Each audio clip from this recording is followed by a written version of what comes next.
नमस्कार, Aryan TV national में आपका स्वागत है और मैं हूं आपके साथ सुमन पाल। बुलेटिन की शुरुआत करते हैं बड़ी खबरों के साथ।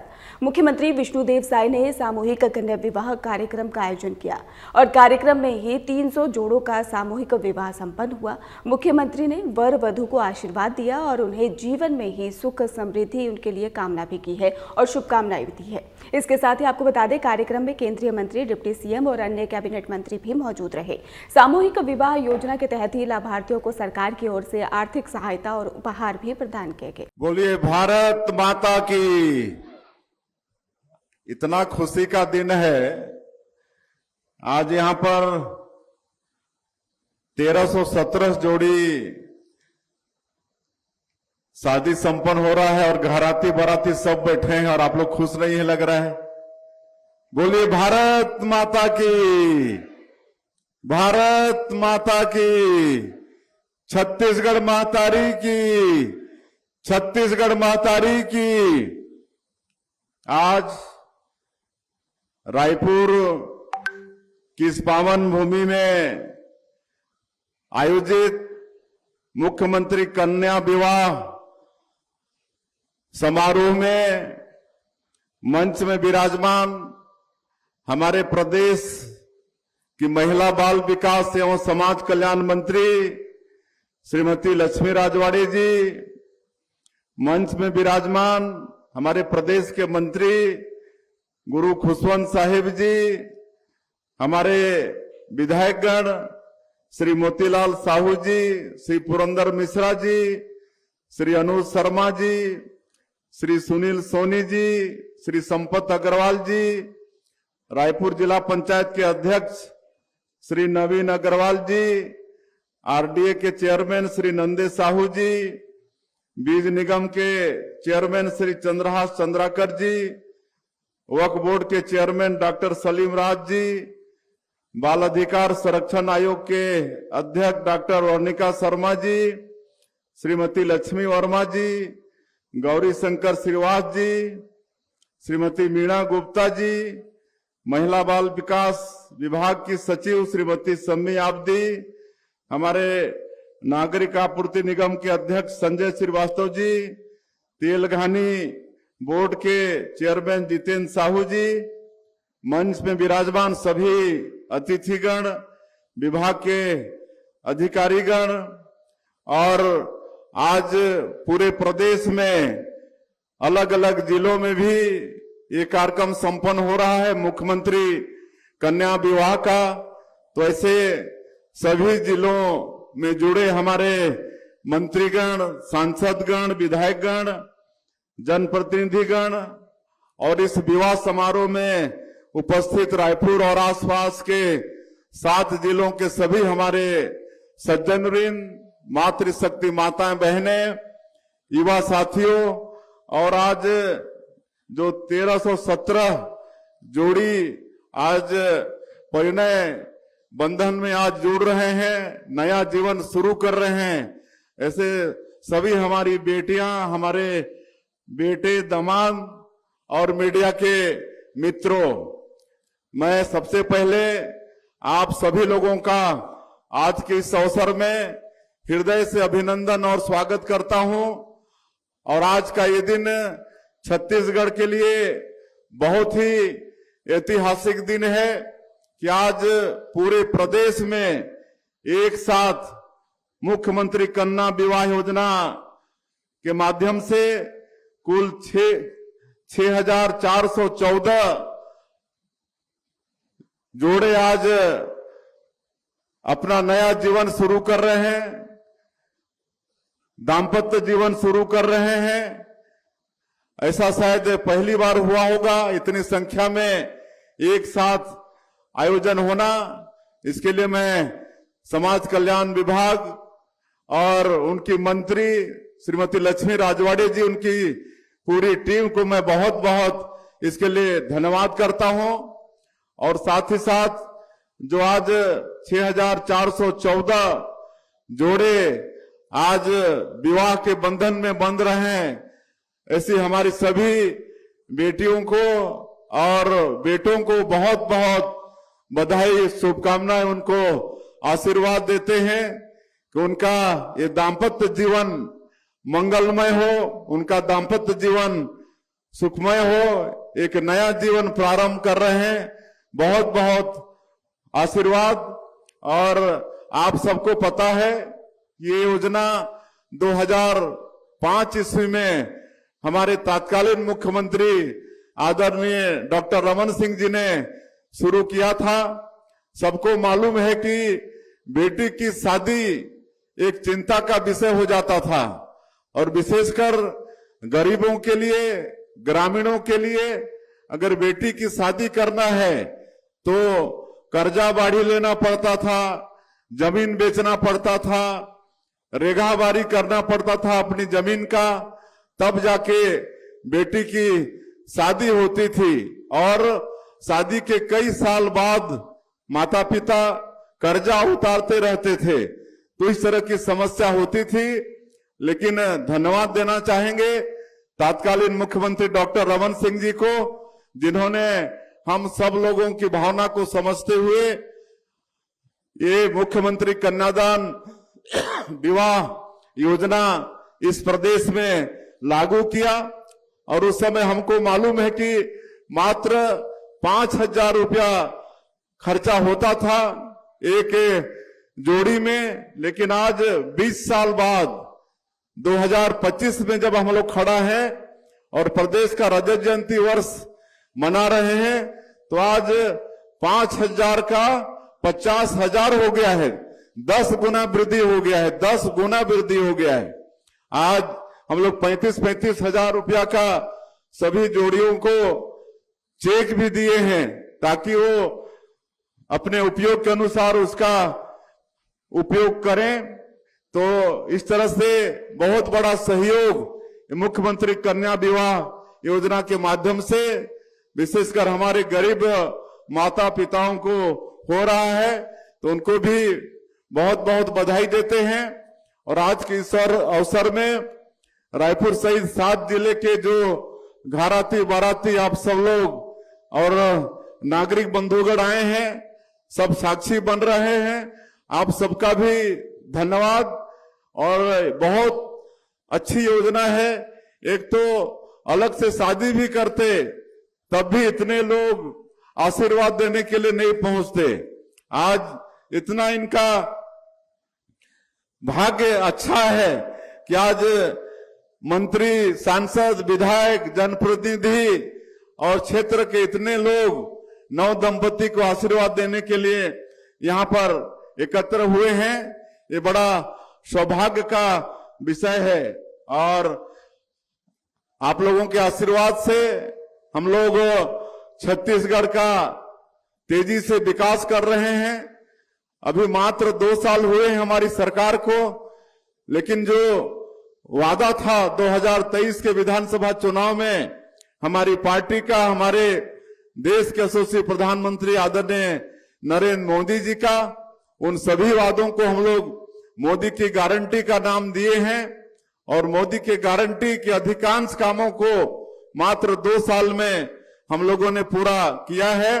चाहे वो प्रधानमंत्री आवास की बात हो, या किसानों से किया गया वादा हो, या फिर 2 साल का बकाया बोनस हो। आज 70 लाख से ज्यादा हमारी विवाहित माताएं आज महतारी बंधन योजना में हर महीना 1,000 रुपया पा रही हैं। 22 किस्त हम लोग 15,000 करोड़ से ज्यादा उनके खातों में भेज चुके हैं। आज बस्तर और सरगुजा संभाग, जहां पर गरीब लोगों का एक बड़ा आजीविका का साधन है तेंदुपत्ता, उसका भी कीमत 4,000 से बढ़ाकर 5,500 मानक बोरा किए हैं। चरण पादुका योजना उसको फिर से शुरू किए हैं। आज रामलला दर्शन योजना में 42,000 से ज्यादा राम भक्त अयोध्या जाकर प्रभु श्री राम का दर्शन करके आए हैं। मुख्यमंत्री तीर्थ यात्रा दर्शन योजना शुरू किए हैं। 5.5 लाख से ज्यादा पूरे प्रदेश में जो भूमिहीन मजदूर हैं, कृषि मजदूर हैं, उनको 10,000 रुपया देने का काम कर रहे हैं। तो ये सब सारा काम 2 साल के कम समय में आपकी सरकार ने पूरा करने का प्रयास किया है।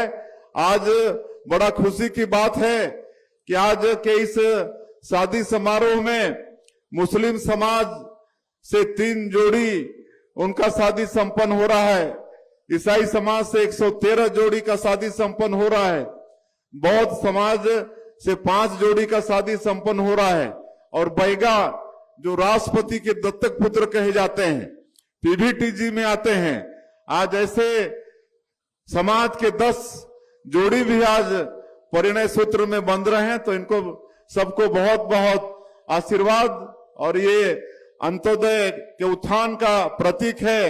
सब समाजों का उनके रीति रिवाज के अनुसार शादी संपन्न हो रहा है, तो ये सब छत्तीसगढ़ में हो रहा है। और आप सबको मालूम है कि बस्तर में, जो बस्तर क्षेत्र केरल प्रदेश से बड़ा क्षेत्र है, समृद्ध क्षेत्र है, प्राकृतिक सुंदरता बहुत है, लेकिन 40 साल से भी ज्यादा वो क्षेत्र नक्सलवाद से ग्रसित था। इसलिए वहां पर विकास नहीं पहुंच रहा था, लोगों के पास अनाज नहीं पहुंच रहा था, बिजली नहीं पहुंच रही थी, वहां पर सड़क नहीं बन रहा था, पानी नहीं पहुंच रहा था। लेकिन आज 2 साल में ही हमारी सरकार, आप लोगों के आशीर्वाद से हमारे जवान नक्सलवाद के खिलाफ में मजबूती के साथ लड़ रहे हैं। और कुछ ही महीनों की बात है, 1-1.5 महीने की बात है, उसके बाद नक्सलवाद पूरे देश से खत्म हो जाएगा और बस्तर जैसे क्षेत्र में भी विकास की गंगा बहेगी। आज 2500 से ज्यादा लोग वहां पर आत्मसमर्पण किए हैं, उसी में से आज 4 बेटी आज शादी के बंधन में बंध रहे हैं। उनको भी बहुत बहुत आशीर्वाद है, बहुत बहुत शुभकामनाएं हैं। तो ये सब छत्तीसगढ़ के विकास का प्रतीक है कि जो दर दर भटकते थे, जंगलों में भटकते थे, आज हमारी सरकार की नई पुनर्वास नीति से आकर्षित होकर आज आत्मसमर्पण करके आज परिणय बंधन में बंध रहे हैं, एक नया जीवन शुरू कर रहे हैं। तो ये विकास का काम हमारे छत्तीसगढ़ में हो रहा है। मैं अंत में फिर से सभी 9 दंपतियों को, पूरे यहाँ पर जो 1317 जोड़ी का शादी संपन्न हो रहा है और अलग अलग प्रदेश के हिस्सों में कुल 6414 जोड़ी का शादी संपन्न हो रहा है, उनको फिर से बहुत बहुत बधाई, शुभकामना देता हूं। और छत्तीसगढ़ के लिए आज और एक खुशी की बात है कि कुपोषण मुक्त छत्तीसगढ़ अभियान, इसका भी आज शुभारंभ किए हैं और पायलट के रूप में 8 जिले में इसका शुभारंभ हुआ है। धीरे धीरे सभी जिलों में इसको शामिल करेंगे। अभी जो जिले ज्यादा कुपोषित हैं, वहां के बच्चे, वहां के लोग वहां पर पायलट रूप में ये कुपोषण मुक्त अभियान शुरू किए हैं। इसके लिए भी मैं समाज कल्याण विभाग को धन्यवाद देना चाहूंगा और आप सब लोगों का फिर से एक बार हृदय से अभिनंदन, स्वागत करते हुए मैं अपनी बात समाप्त करता हूं। जय हिंद, जय छत्तीसगढ़। छत्तीसगढ़ प्राकृतिक संसाधनों से समृद्ध राज्य है और हमारा लक्ष्य है कि छत्तीसगढ़ ज्ञान, तकनीक और नवाचार के क्षेत्र में भी देश को अपनी विशिष्ट पहचान बनाए। छत्तीसगढ़ सरकार राज्य को ज्ञान, तकनीक और नवाचार के क्षेत्र में अग्रणी बनाने की दिशा में निरंतर आगे बढ़ रही है।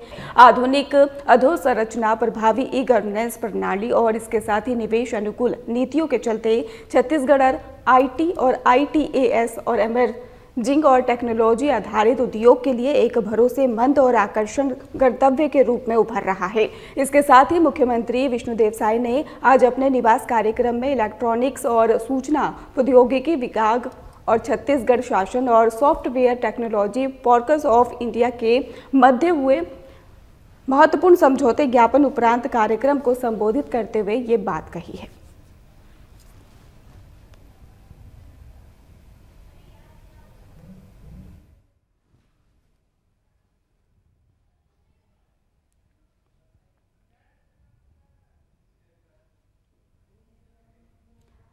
केंद्रीय बजट को लेकर मुंगोली में क्रेडा के प्रदेश अध्यक्ष भूपेंद्र सवन्नी ने प्रेस वार्ता आयोजित की और प्रेस वार्ता के दौरान ही उन्होंने बजट को देश की आर्थिक मजबूती और जनकल्याण की दिशा में अहम बताया। इसके साथ ही आपको बता दें कि भूपेंद्र सवन्नी ने कहा है कि इस बजट में किसानों, युवाओं, मध्यम वर्ग और व्यापारियों के हितों को प्राथमिकता दी गई है। साथ ही इंफ्रास्ट्रक्चर, शिक्षा, स्वास्थ्य, रोजगार सृजन पर विशेष फोकस किया गया है, जिससे देश की आर्थिक गतिविधियों को गति मिलेगी। उन्होंने विपक्ष पर निशाना साधते हुए कहा कि कांग्रेस सरकार के कार्यकाल में जो विकास नहीं हो पाया उसे मोदी सरकार ने 2014 के बाद पूरा करके दिखाया है।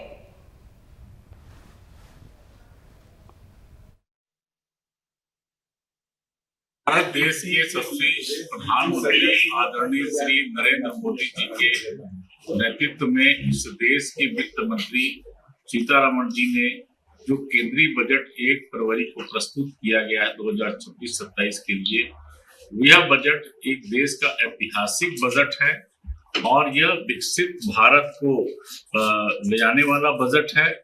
किसानों को, युवाओं को, महिलाओं को यह विशेष रूप से सुविधाओं देने वाला बजट है और इस बजट में के माध्यम से निश्चित रूप से देश एक नई ऊंचाइयां प्राप्त करेगा। इस बजट में जो प्रावधान किए गए हैं, चाहे इंफ्रास्ट्रक्चर का क्षेत्र हो, शिक्षा का क्षेत्र हो, स्वास्थ्य का क्षेत्र हो, रक्षा का क्षेत्र हो और साथ ही साथ जो महिलाओं और युवाओं को रोजगार देने की दृष्टि का क्षेत्र हो, इस सभी दृष्टि से इस बजट में समावेश किया गया है।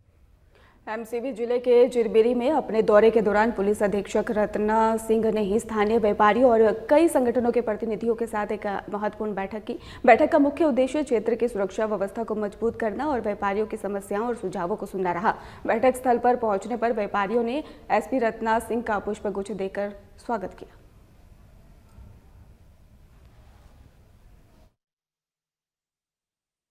देखिए, एक जनरल हमारा थाने का निरीक्षण हम लोग करते रहते हैं, उसी के साथ हम लोग क्षेत्र भ्रमण भी करते हैं, लोगों से इंटरेक्शन भी करते हैं ये जानने के लिए कि हमारी पुलिसिंग सही डायरेक्शन में जा भी रही है कि नहीं। जहाँ तक व्यापारियों के साथ बैठक की बात है तो मतलब कैमरास को लेके कांस्टेंट इशू रहा है कि ट्रैफिक के इश्यूज़ हैं, चोरी की समस्याएं हैं, तो एक सर्वेलेंस सिस्टम अगर समाज की तरफ से सपोर्टेड रहेगा तो अच्छा रहेगा। उसकी तरफ से उसके लेके ही मैंने एक बैठक किया था और साथ में आज हमने यहाँ बाज़ार में पेट्रोलिंग भी करी है, तो ट्रैफिक व्यवस्था को सुनिश्चित करने के हिसाब से ये एक ऐसा हम लोगों ने आज पहल किया है। देखिए, हमारी तरफ से हम लोग पूरा प्रयास करते हैं, जैसे मेरी तरफ से सख्त निर्देश है सभी को, कोई अवैध गतिविधि, कोई भी ऐसा काम इलीगल नहीं चलने देना है, ट्रैफिक व्यवस्था को अच्छा रखना है और ऐसा कुछ शिकायत मिलती है तो आप सभी के पास मेरा नंबर है, हम लोगों का सोशल मीडिया अवेलेबल रहता है, तो आप लोग फ्री हैं हमेशा हम लोगों को ऐसी चीज़ों के बारे में बताने की। राजिम कुंभ कल्प मेले की अव्यवस्थाओं को लेकर अब सियासत और ज्यादा तेज हो गई है। मेले की व्यवस्थाओं से नाराज राजिम विधायक रोहित साहू ने जिला प्रशासन और इवेंट कंपनी को कड़ी फटकार लगाई है। कलाकारों के साथ हुए दुर्व्यवहार के मामले में विधायक खुद मौके पर पहुंचे और इसके साथ ही जिम्मेदार अधिकारियों से जवाब तलब किया है। आपको जानकारी देते चले कि छत्तीसगढ़ के प्रसिद्ध धार्मिक आयोजन राजिम कुंभ कल्प मेला इस बार ही अव्यवस्थाओं को लेकर चर्चा में है। राजिम विधायक रोहित साहू ने कहा कि राजिम कुंभ कल्प मेला आस्था और परंपरा का प्रतीक है। यहाँ आने वाले श्रद्धालु, साधु संतों और कलाकारों को किसी भी तरह की असुविधा नहीं होनी चाहिए। यदि कोई अधिकारी या इवेंट कंपनी सरकार छवि धूमिल करने का प्रयास करेगा तो उसके खिलाफ सख्त कार्रवाई की जाएगी।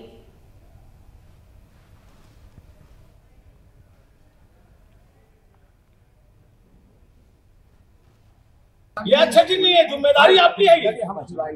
चलो तो क्या जिम्मेदारी निभा रहे हैं आप? रोज रोज यही बात बोल रहा हूँ मैं। आप पूछे कभी मेरे से इस बात?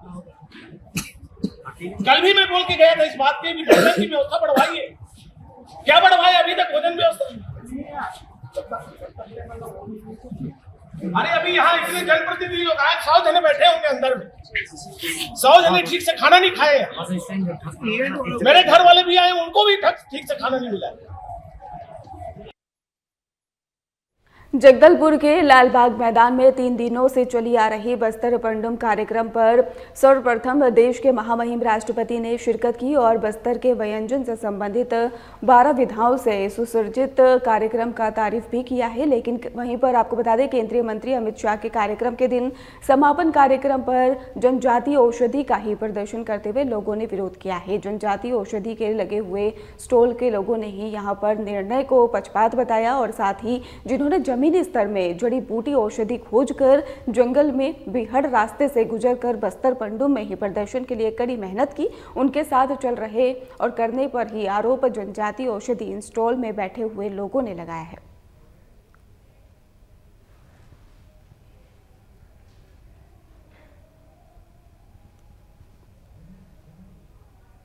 श्रीमती राधा भास्कर, ग्राम गमावड़ा। सुखदेव भास्कर, जिला दंतेवाड़ा, वेशभूषा प्रदर्शन के लिए यहाँ जगदलपुर विकास खंड संभाग स्तरीय में आए थे और हम लोग को बहुत कुछ वहाँ पे सिलेक्शन करके दंतेवाड़ा में जिला स्तरीय विकास खंड स्तरीय सिलेक्शन करके यहाँ पर लाए थे और हम इस खुशी में आए थे कि हम भी इस जगह से जीत के और आगे बढ़े, लेकिन ये सब नहीं हुआ।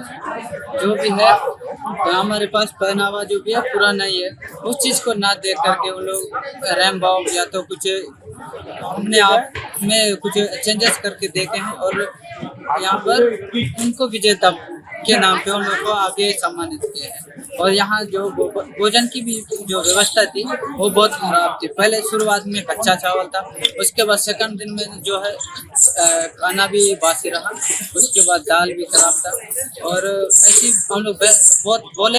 मैं श्रीमती राधा भास्कर, ग्राम गमावड़ा से दंतेवाड़ा जिले से आए हैं हम लोग और हम लोग को इसलिए अच्छा नहीं लगा सर, वेशभूषा के नाम से हमको लेके आया गया था, जैसे हम वेशभूषा के नाम से करें, है ना, तो वहाँ पे वेशभूषा नहीं देखा गया, रेमबॉक को देखा गया। उन लोग तो उतना करे भी नहीं थे जितना हमने पहना। हम तो पुराना सामान पहने, जैसे ये आधा किलो का वेट है ना, ये जितने भी हैं सामान पूरा पुराना है। उन लोग में हम लोग ऐसा कुछ नहीं देखे जो कांकेर में उसके हिसाब से हमको यहाँ जगह मिला था।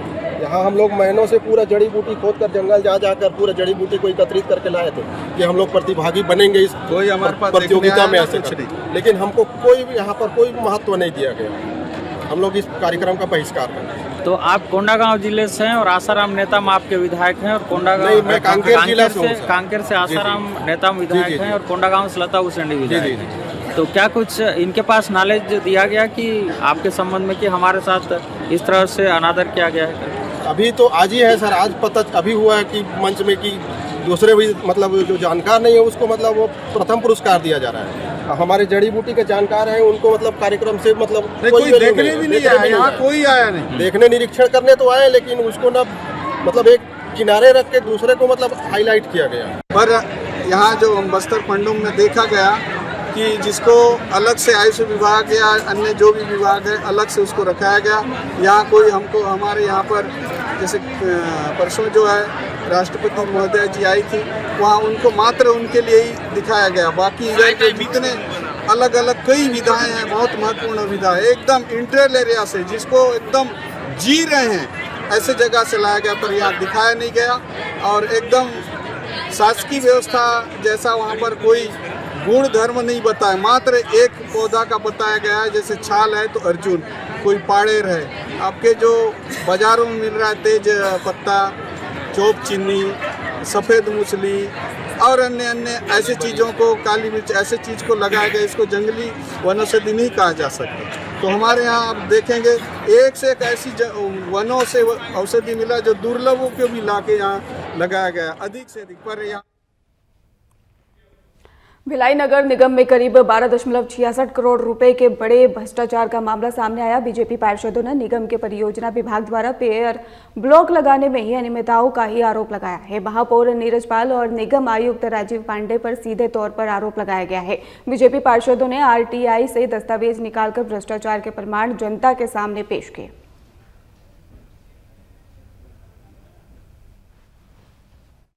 आयुक्त पर लगाया जा रहा है। 150 करोड़ से भी ज्यादा का घोटाला है। निगम अधिकारियों की और कर्मियों की लापरवाही है। डबल इंजन की सरकार है, सवाल वैसे ही जायज है कि डबल इंजन की सरकार के बाद में कार्रवाई नहीं हो रही है और आरोप लग रहे हैं। 150 करोड़ का घोटाला नहीं है।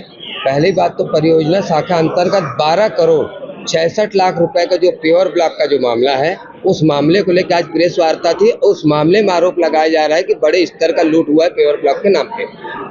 आप एक भिक्षा के लिए भी बैठ गए थे, भिक्षा के लिए नहीं है, फिर भ्रष्टाचार कैसे, फिर लापरवाही कैसे? देखिए, विकास कार्य के लिए तो हमारी राज्य सरकार की तरफ से राशि आती है। आज नगर पालिक निगम भिलाई को चलाने का दायित्व, जिम्मेदारी किसकी बनती है? नगर पालिक निगम भिलाई के महापौर की बनती है। अगर आज नगर पालिक निगम भिलाई के कार्यों में रोज यूज होने वाले संसाधनों में अगर डीजल 3 दिनों से नहीं दिया गया है, तो ये नगर पालिक निगम भिलाई के महापौर की नाकामी है, नगर पालिक निगम भिलाई के आयुक्त की नाकामी है। कार्रवाई के लिए किस तरह के प्रयास किए जाते हैं? कार्रवाई के लिए पूरा प्रयास किया जा रहा है। और ये भिलाई की जनता देखेगी भी कि अगर भारतीय जनता पार्टी का जिला संगठन और भारतीय जनता पार्टी के पार्षद अगर लड़ाई लड़ने के लिए मैदान में उतरे हैं तो उसका 100% रिजल्ट भिलाई की जनता देखेगी। मोदी की गारंटी में कौन जाएगा जेल और किसे मिलेगी बेल? सरगुजा जिले में अवैध उत्खनन और परिवहन के खिलाफ ही माइनिंग विभाग की कार्रवाई जारी है। लंबे समय से मिल रही शिकायतों के बाद ही विभाग ने अब सख्त रुख अपनाते हुए लगातार कार्रवाई शुरू कर दी है। सीतापुर थाना क्षेत्र में बड़ी कार्रवाई करते हुए 7 ट्रैक्टर अवैध रेत से लदे रेत का और इसके साथ ही 2 हाइवा गिट्टी से भरे वाहन जब्त किए गए हैं। और वहीं पर धौरपुर थाना क्षेत्र में भी अवैध परिवहन करते हुए हाइवा गिट्टी लोड वाहन को पकड़कर जब्ती की गई। कार्रवाई खनिज अधिनियम के तहत की गई।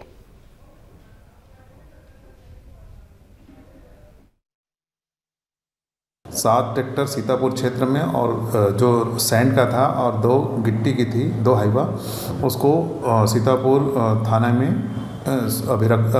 सीतापुर थाने की अभिरक्षा में रखा गया और एक हाइवा जो गिट्टी है उसको धौलपुर थाने में रखा गया है। इस पर खनिज अधिनियमों के तहत कार्रवाई की जाएगी।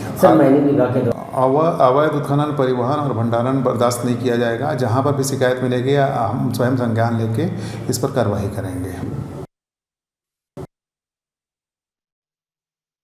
सीएम हाउस के सामने हुए एक दर्दनाक सड़क हादसे में पुलिस ने ट्रक ने 2 पहिया वाहन को ही यहां पर पीछे से टक्कर मार दी और जिससे कि एक मासूम बच्चे की मौत हो गई है। बताया जा रहा है कि बच्चा अपनी बहन को समय पर स्कूल छोड़ने निकला था और घटना के बाद कई सवाल उठ रहे हैं। समाज सेवी राकेश मिश्रा ने घटना पर गहरा दुख व्यक्त करते हुए इसे बेहद निंदनीय बताया। कहा कि बिना लाइसेंस वाहन चलाना गलत हो सकता है लेकिन उसकी सजा मौत नहीं हो सकती। अगर यही हादसा किसी सामान्य व्यक्ति के साथ होता तो फिर पुलिस अब तक एफआईआर दर्ज कर कार्रवाई शुरू कर चुकी होती। उन्होंने मांग की है कि इस मामले में निष्पक्ष जांच और दोषियों के खिलाफ कठोर कार्रवाई की जानी चाहिए।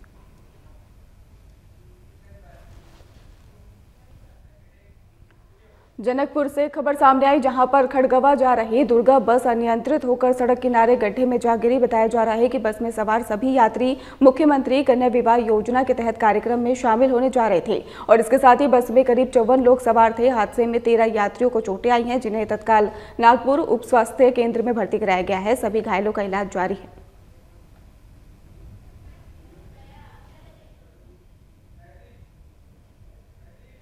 तो आपको बता दें कि घटना सामने आई जहां पर जनकपुर में दुर्गा बस गड्ढे में गिरी और इसके साथ ही बताया गया कि बस में 54 यात्री सवार थे जिसमें से 13 लोग घायल बताए जा रहे।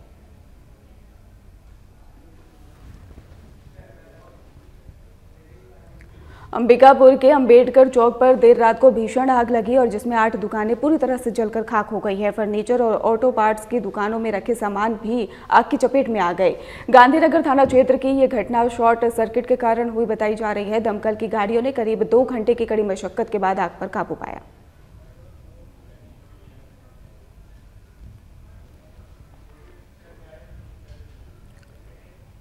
कटघोरा के डेलवाडी में पति ने ही अपनी पत्नी की हत्या कर दी है। संतान न होने और चरित्र शंका को लेकर ही दोनों के बीच में विवाद चल रहा था और रात नशे में पति मायके पहुंचा और झगड़े के दौरान ही पत्नी पर हमला कर दिया जिससे उसकी मौके पर ही मौत हो गई। घटना के महज 3 घंटे में ही पुलिस ने आरोपी पति को गिरफ्तार कर लिया और मामले की जांच की जा रही है।